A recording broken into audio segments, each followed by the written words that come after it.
اولاد کو تم بندہ رحمان بناؤ، انسان بناؤ، انہیں انسان بناؤ۔ اولاد بسم اللہ الرحمن الرحیم۔ ناظرین، اولاد کی تربیت کے موضوع پر گفتگو چل رہی ہے۔ والدین اولاد کے سلسلے میں معاشرے کے اندر عام طور سے دو طرح کی پریشانیوں کا شکار ہوتے ہیں۔ ایک تو اولاد کی نعمت سے محروم ہونے کی وجہ سے اولاد نہ ہونا ان کے لیے پریشانی کا سبب ہوتا ہے، اور اولاد کے حصول کے لیے وہ طرح طرح کے طریقے اختیار کرتے ہیں۔ اور دوسرے وہ لوگ جو اولاد کی کثرت کی وجہ سے بھی پریشان ہوتے ہیں۔ اولاد اور بچے زیادہ ہونے کی وجہ سے وہ طرح طرح کے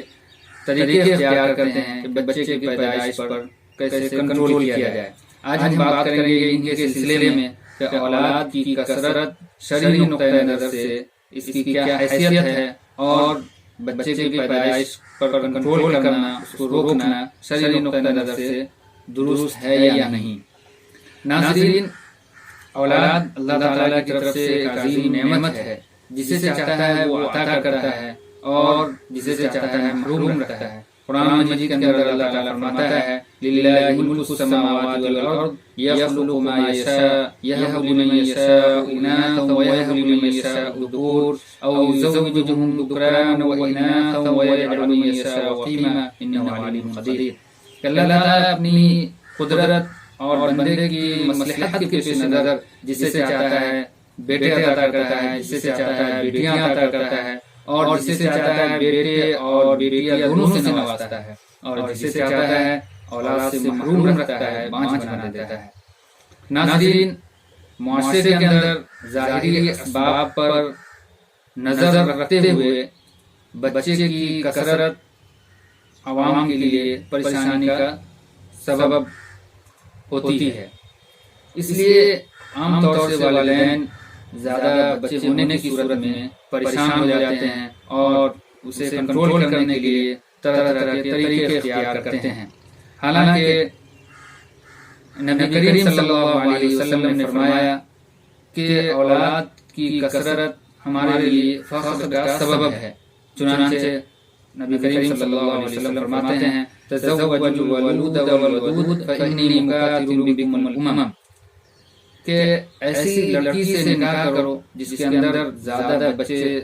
پیدا کرنے کی صلاحیت ہو اور بہت زیادہ محبت کرنے والی ہو، کیونکہ میری امتی کے لوگ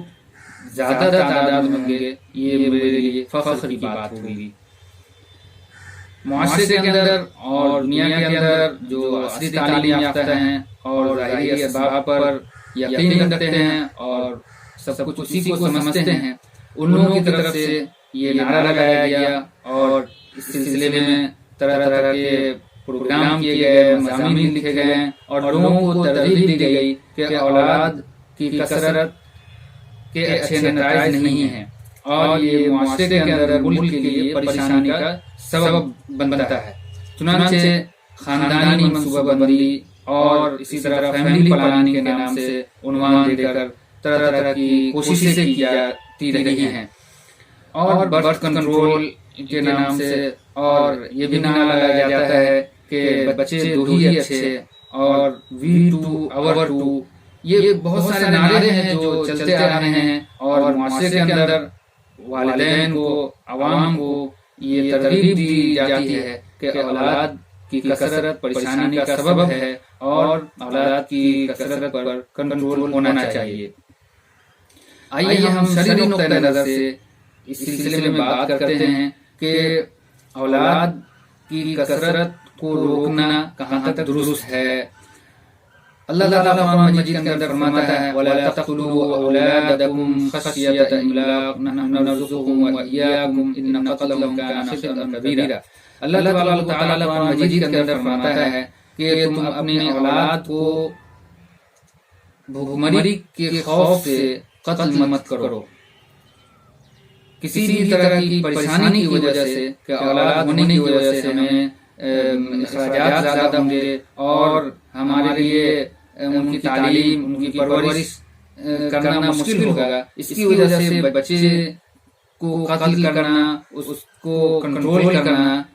یہ کسی بھی طریقے سے درست نہیں ہے۔ اللہ تعالیٰ نے بہت سخت انداز میں فرمایا ہے ان قتلهم كان خطئا كبيرا کہ ان کا قتل کرنا یہ بہت بڑا گناہ ہے۔ اب قتل کرنا کیا ہے؟ یہ نہیں ہے کہ اس کو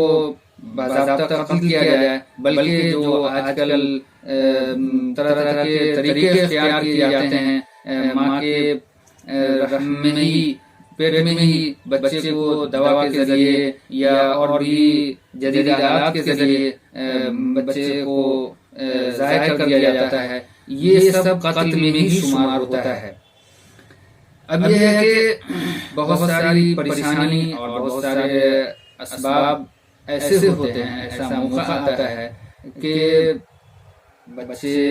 کو رکھنا اور زیادہ بچے کی پیدائش پریشانیوں کا سبب ہوتا ہے اور بچے کی ماں کے لیے اور بچے کے لیے خطرے کا باعث ہوتا ہے۔ تو ایسی صورت میں شرعی نقطۂ نظر سے کون سا طریقہ درست ہے یہ ہم بتائیں گے۔ عام طور سے جو بچے کی پیدائش کو روکنے کے لیے جو طریقے اختیار کیے جاتے ہیں وہ دو طرح کے ہوتے ہیں۔ ایک تو یہ ہے کہ وہ مستقل ہے جو ہمیشہ کے لیے بچے کی پیدائش پر روک لگا دی جاتی ہے،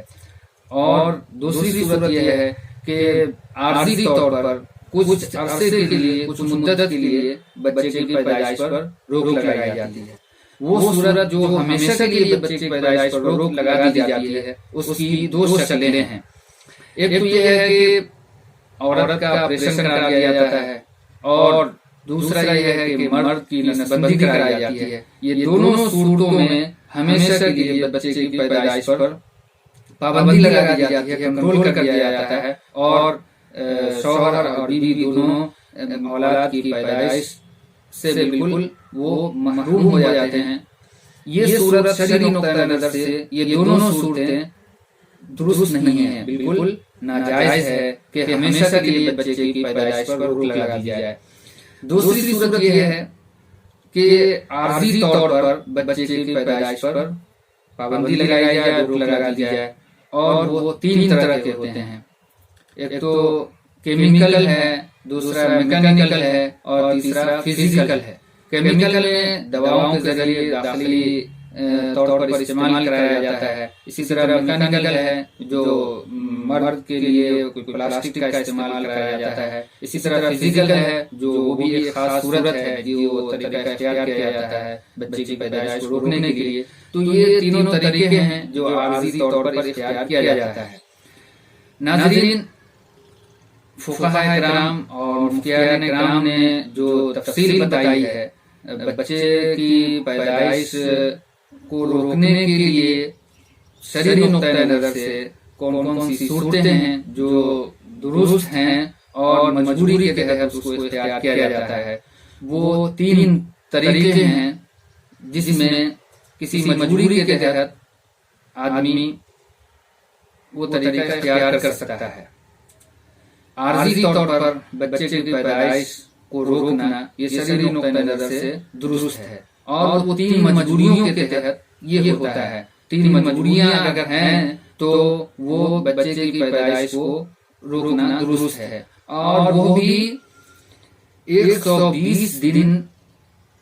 سے پہلے یہ کام کر سکتے ہیں۔ مطلب 4 مہینہ مکمل ہونے سے پہلے اگر یہ تین مجبوریاں ہیں، یہ تین پریشانیاں ہیں، تو بچے کی پیدائش پر روک لگائی جا سکتی ہے اور اس کو کنٹرول کیا جا سکتا ہے۔ وہ تین مجبوریاں کون کون سی ہے؟ وہ پہلی تو یہ ہے کہ بچے کی پیدائش ہونے کی صورت میں ماں کے لیے یا بچے کے لیے جان کا خطرہ ہے یا کسی عضو کے ضائع ہونے کا خطرہ ہے، تو ایسی صورت میں 4 مہینے سے پہلے بچے کو ضائع کرنے کے جو طریقے ہیں وہ اختیار کیے جا سکتے ہیں۔ اور دوسری جو مجبوری ہے جس کی وجہ سے بچے کو ضائع کرنا رحم مادر میں درست ہے وہ یہ ہے کہ اگر اس کو بچے کو رکھا جائے گا تو اس کی وجہ سے جو پہلے والا بچہ ہے اس کے لیے دودھ کی پریشانی ہوگی اور کوئی صورت اس کے لیے نہیں ہے کہ اس کی پرورش ہو سکے، اس کو دودھ مل سکے، اس کی صحیح پرورش ہو سکے، تو ایسی صورت میں بھی بچے کو ضائع کرنا درست ہے۔ اور تیسری صورت وہ ہے کہ اگر زنا کی شکل میں، زنا کی وجہ سے اگر کوئی حمل کھا جاتا ہے اور وہ بچہ کی شکل میں ہو جاتا ہے تو 4 مہینے سے قبل اس کو بھی ضائع کیا جا سکتا ہے۔ تو یہ 3 مجبوریاں ہیں، یہ 3 پریشانی ہیں جس کی وجہ سے بچے کی پیدائش پر عارضی طور پر روک لگائی جا سکتی ہے۔ مسئلے کو اچھی طرح سمجھنے کی ضرورت ہے کہ جو مستقل صورتیں ہیں، شوہر کی نسب بندی یا بیوی کا آپریشن، یہ شرعی نقطہ نظر سے کسی بھی صورت میں درست نہیں ہے، جائز نہیں ہے۔ اور جو دوسری صورت ہے، جو 3 طریقے بتائے گئے وہ عارضی صورت ہے، کچھ مدت کے لیے، جیسے 2 بچوں کے درمیان فاصلے کی ضرورت ہے کہ اگر فاصلہ نہ ہو، بیچ میں وقفہ نہ ہو تو پہلے والے بچے کے لیے دودھ کی پریشانی ہو جائے گی، تو اس صورت میں وقفہ بیچ میں کرنا درست ہے۔ اسی طرح دوسری صورت وہ کہ ماں کے لیے یا بچے کے لیے کسی طرح کی پریشانی کا سبب ہو سکتا ہے، جان کا خطرہ ہے، تو ایسی صورت میں بھی وہ کر سکتے ہیں۔ تیسری صورت زنا کی وجہ سے اگر بچے کا حمل کھا گیا ہے، ایسی صورت میں بھی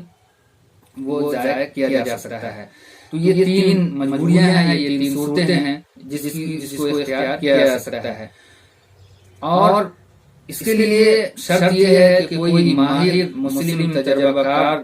2 ڈاکٹر یہ مشورہ دے اور یہ بتائے کہ یہ 3 مجبوریوں میں سے کوئی بھی مجبوری پائی جا رہی ہے، تب ہم یہ طریقہ اختیار کر سکتے ہیں۔ تو ناظرین، جو اولاد کے سلسلے میں بات کی گئی، دراصل بات یہ ہے کہ اولاد کی تربیت پر گفتگو کا سلسلہ چل رہا ہے، لیکن ہم نے مناسب سمجھا کہ یہ چند باتیں اولاد سے متعلق ہیں اور والدین سے متعلق ہیں، یہ بھی ضروری ہے اولاد کے سلسلے میں، تاکہ والدین اس میں احتیاط برتیں اور جو طرح طرح کے طریقے اختیار کیے جاتے ہیں، جو ناجائز صورتیں بھی ہوتی ہیں، جائز صورتیں بھی ہوتی ہیں، پتہ نہیں ہوتا اور وہ در در کی ٹھوکریں کھاتے ہیں اور جائز و ناجائز صورتیں اختیار کرتے ہیں۔ اس لیے ہم نے مناسب سمجھا کہ چند باتیں اس موضوع پر کی جائے اور بتا دی جائے۔ ہمیں امید ہے کہ آپ کے لیے یہ باتیں مفید ہوں گی۔ اللہ تعالی ہم سب کو شرعی نقطہ نظر سے زندگی گزارنے کی توفیق عطا فرمائے۔